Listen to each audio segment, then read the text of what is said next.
तो बड़े स्तर पर कोई आंदोलन करना पड़ेगा। और इस बीच अचानक एक दिन खबर आती है कि सब कुछ काट लिया गया कि वहाँ पर इतने बड़े पेड़ कटे हुए पड़े थे कि अगर आसपास के क्षेत्र में इस प्रकार की घटनाएं होती है और कोई संज्ञान नहीं लिया जाता है तो ये अपने आप में एक विचारणीय पहलू है। अगर प्रशासन इस पर कार्रवाई नहीं करता है तो आने वाले समय में इसके बड़े दुष्परिणाम आएंगे। राजसमंद झील उसके आसपास जो पर्यावरण पनप रहा था, वहाँ बताया जाता है कि बड़े बड़े पेड़ों के तनों में, वहाँ उनमें जड़ों में आग लगा दी गई है, उनको खोखला कर दिया गया है। सिक्योरिटी ऑफिसर नहीं हो तो वो मेरे पर हमला करते हैं। ग्राम पंचायतों में बड़े स्तर पर पेड़ काटे जा रहे हैं। बड़ी संख्या में पिपलांतरी और उसके आसपास हरे पेड़ काटे जा रहे हैं, जिसमें नीम था। हजारों पेड़ रोज कट रहे हैं और एवरेज रोज की 1 या 2 ट्रक इस एरिया से भरकर बाहर जा रही है। वहाँ के लोगों ने ये बताया है, संबंधित अधिकारियों को भेजी, पर जब फॉरेस्ट वालों से बात की तो फॉरेस्ट वाले कहते हैं कि हम इस पर कार्रवाई नहीं कर सकते हैं। राजसमंद में कल 2 घटनाएं हुई और पर्यावरण से जुड़ी हुई 2 ऐसी घटनाएं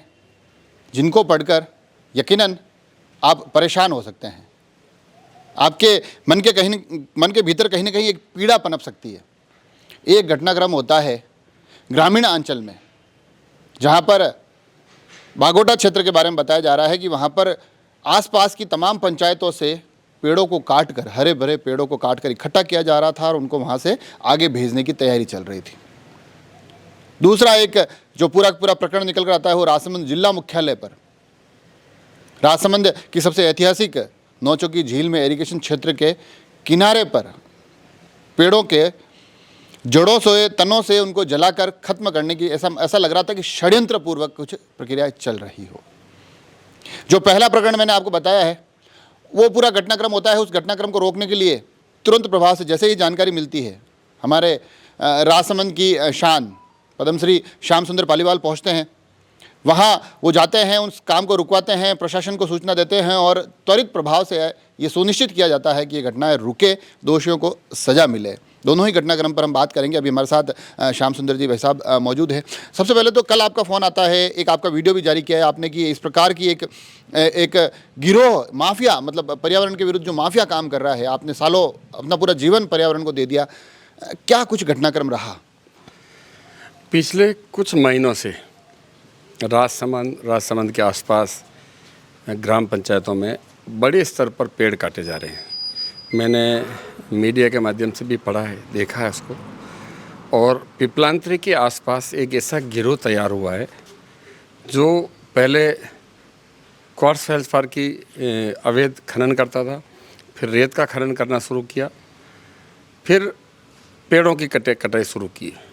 बहुत पीड़ा हुई। मैंने प्रशासन से आग्रह भी किया, कुछ उनके खिलाफ हल्की फुल्की कार्रवाई भी हुई, पर संतोषजनक परिणाम नहीं आए। मैं इस घटना को लेकर बहुत दुखी था।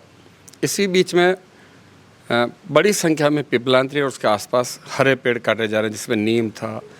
नीम, खेजड़ी, गोवल, सीरस और महुआ जैसे पेड़ बड़ी संख्या में काटे गए।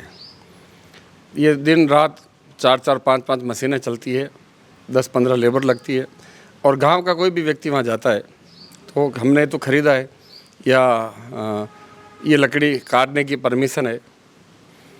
मैंने प्रशासन से वीडियो जो जारी हुए कहीं से आए, मैंने वो भी भेजा।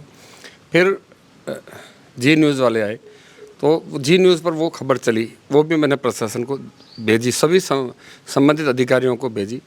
पर जब फॉरेस्ट वालों से बात की तो फॉरेस्ट वाले कहते हैं कि हम इस पर कार्रवाई नहीं कर सकते हैं। पुलिस के निचले स्तर के अधिकारियों से जब बात हुई तो वो कहते हैं कि नहीं, हमारे पास कोई पावर नहीं है। ग्राम पंचायत के पटवारी या उस पर ऊपर अधिकारियों से बात हुई तो वो ये कहते हैं कि हम क्या कर सकते हैं जब गाँव वाले पेड़ कटवाते हैं। बहुत पीड़ा हुई। हमने कल 5 ट्रॉली लकड़ी काटते हुए पटवारी को बुलाया और पटवारी ने उसको जब्त किया। 4 दिन पहले 5 ट्रॉली, लगभग 5 ट्रॉली 4 दिन पहले लकड़ी काटते हुए एक बंजारे को और उसके साथियों को हमने रोका। और उसके पहले भी बड़ी संख्या में लकड़ी कट रही थी। पर कल जब लकड़ी कट रही थी, काटते काटते एक आदमी ने कहा कि मैंने लकड़ी कहाँ बेचता है, तो कि हम बागोटा के आसपास बंसावलियों को गुड़ा और बागोटा में हमने डिपो बना रखे और यहाँ से लकड़ी आसपास की ग्राम पंचायतों से इकट्ठी होती है और इकट्ठी होकर फिर सूरत दिल्ली, जोधपुर, पाली जैसी जगह हमारी सप्लाई होती है और ये लकड़ी किसी मिलों में जाती है या फिर इसके फर्नीचर बनते हैं। तो मैं मौके पर गया और मौके पर जाकर देखा कि वहाँ पर इतने बड़े पेड़ कटे हुए पड़े थे कि उनकी कटी हुई पार्ट को देखें तो मेरे कंधे से भी या मेरे सिर से भी ज़्यादा ऊंचे, इतने बड़े चौड़ाई में पेड़, इतने मोटे के पेड़ कटे हुए थे। इतनी बड़ी चीज़ें बता रहे हैं। पीपलांतरी इन दिनों पूरे देश की निगाहों में बसा हुआ है। अगर पर्यावरण का दृश्य देखें सर, उसके आसपास के, अगर आसपास के क्षेत्र में इस प्रकार की घटनाएं होती है और कोई संज्ञान नहीं लिया जाता है तो ये अपने आप में एक विचारणीय पहलू है। ये बहुत दुखद विषय है कि एक तरफ तो पीपलांतरी पर्यावरण का मैसेज देता है, बेटी पानी पेड़ गोचर भूमि को जोड़कर पूरे विश्व को मैसेज देता है, पूरे विश्व के लोग वहाँ पर आते हैं। मैं यही बात कहना चाह रहा हूँ कि इतने बड़े पेड़ कटे हैं जिन पेड़ों की उम्र लगभग मेरे हिसाब से कोई 500 साल 1000 साल के आसपास के पेड़ होंगे। उन पेड़ों के कटने के बाद मैं वहाँ देखा डिपो में एक ट्रक लोड हो रही है हाइड्रो से। वहाँ आसपास इस तरह के लोग थे जो अगर मेरे साथ पीएसओ नहीं हो, मेरे साथ सिक्योरिटी ऑफिसर नहीं हो तो वो मेरे पर हमला करते। वहाँ से मैंने फॉरेस्ट के रेंजर को फ़ोन किया, वो वहाँ से रवाना हुए। फिर मैंने कलेक्टर साहब को फ़ोन किया, मैंने कहा कलेक्टर साहब इस तरह से घटनाएं हो रही और प्रशासन का पटवारी, बीट कांस्टेबल, ग्राम विकास अधिकारी, कृषि सुपरवाइजर, पशुपालन के कितने अधिकारी एक ग्राम पंचायत में ड्यूटी पर रहते हैं, नौकरी करते हैं, क्या इनका पता नहीं? क्या ग्राम पंचायत के सरपंचों की जिम्मेदारी नहीं है? इस तरह की कार्रवाई क्यों नहीं हो रही? आपके नाक के नीचे पूरे ज़िले में जो ज़िला मार्बल के प्रदूषण को झेल रहा है, उस ज़िले के में प्रकृति ख़त्म हो रही है। वहाँ हज़ारों पेड़ रोज़ कट रहे हैं और एवरेज रोज़ की 1 या 2 ट्रक इस एरिया से भरकर बाहर जा रही है। वहाँ के लोगों ने ये बताया है। फिर कलेक्टर साहब ने वहाँ जाब्ता भेजा, संबंधित अधिकारियों को भेजा, एक बार ट्रकों को जब्त किया है, लकड़ी को भी बरामद किया है। आगे की कार्रवाई क्या होती है ये देखते हैं, नहीं तो बड़े स्तर पर कोई आंदोलन करना पड़ेगा, चिपको आंदोलन करना पड़ेगा। पर कुछ भी हो जाए, प्रकृति इन पेड़ों को बचाने की जिम्मेदारी मेरे साथ साथ पूरे एरिया के लोगों की है। लोगों में जानकारी आई है, जागरूकता पैदा हो रही है।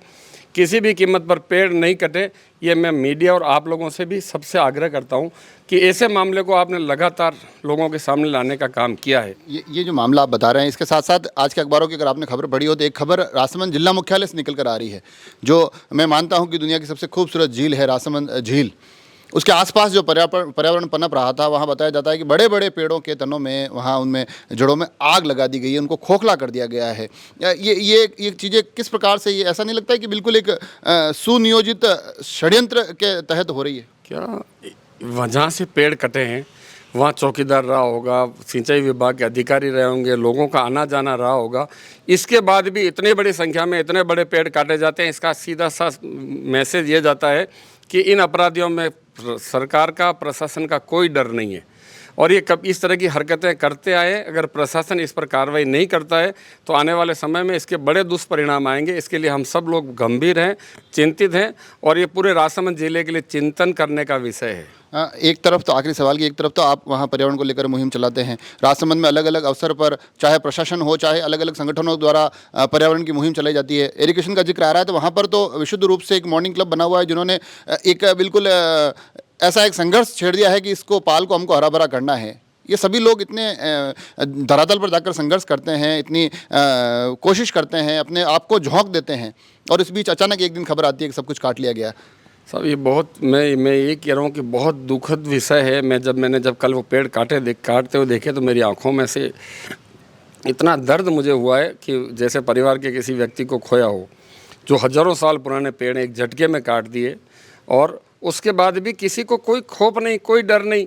प्रशासन हर साल, सरकार चाहे चारा का विकास हो, फॉरेस्ट हो, करोड़ों पौधे हर साल लगाते हैं और इस तरह से अपराधियों को अगर खुला छोड़ दिया तो इसका कोई फ़ायदा नहीं होगा। जितने पेड़ इंसान लगा रहे हैं, कोई पेड़ों में वृद्धि नहीं हो रही है, कोई पेड़ पौधे नहीं चल रहे हैं। 5% 10% की ग्रोथ हो सकती है। बाकी जो प्रकृति अपने रूप से पक्षियों के माध्यम से, हवाओं के माध्यम से जो पेड़ लगा रही है, वही पेड़ उग रहे हैं, वही चल रहे हैं और उसको भी बड़े स्तर पर काटा जा रहा है। ये हम सब के लिए सहन करने का विषय नहीं, इसको सहन नहीं किया जा सकता है। सब लोगों को एकजुट होकर प्रशासन के खिलाफ, चाहे सरकार के खिलाफ भी आना पड़े तो आना पड़ेगा और जैसे परिवार के लोगों में कोई इंसान की हत्या होती है, उस तरह से हम सब लोगों को आगे आना पड़ेगा। तो देखा आपने, दो पीड़ा दो जगह से निकल कर आई है, और ये पीड़ा हम शब्दों के माध्यम से समझ सक रहे हैं कि किस प्रकार से एक ऐसे विषय पर जो कि लगातार कहीं ना कहीं राजसमंद को अगर शहरों का देखें कि जिस प्रकार से अंधाधुंध शहरीकरण हो रहा है, जिस प्रकार यहाँ माइनिंग क्षेत्र बसा हुआ है, उस माइनिंग क्षेत्र के कारण हमें पर्यावरण की कितनी महती आवश्यकता है ये हम आप समझ सकते हैं। और इस बीच में कुछ लोग उस पर्यावरण को बचाने के लिए कोशिश करते हैं, अपनी जेब से पैसे खर्च करते हैं, अपना शारीरिक सामर्थ्य उसमें खपाते हैं। तमाम चीज़ों को बेहतर बनाने की इन कोशिशों में अचानक किसी एक दिन अखबार के किसी पन्ने पर ये खबर निकल कर आती है कि शहर से लेकर गांव तक पेड़ों को काटा जा रहा है, पर्यावरण को बर्बाद किया जा रहा है, पर्यावरण को अगर एक सटीक शब्द में कहूँ तो बेचा जा रहा है। इसका जिम्मेदार कौन, इसे रोकेगा कौन? और ये जिम्मेदारी किसी एक संगठन या एक व्यक्ति की नहीं है, आपकी और हमारी सबकी है। हम सभी को आगे आना होगा, तभी हम इस पर्यावरण को, इन नन्हे पेड़ पौधों को बचा पाएंगे। और ये हम किसी पेड़ या पौधे के लिए नहीं, किसी पर्यावरण के लिए नहीं, हम अपने स्वयं के लिए कर रहे हैं। जुड़े रहें राजसमंद एक्सप्रेस से। धन्यवाद।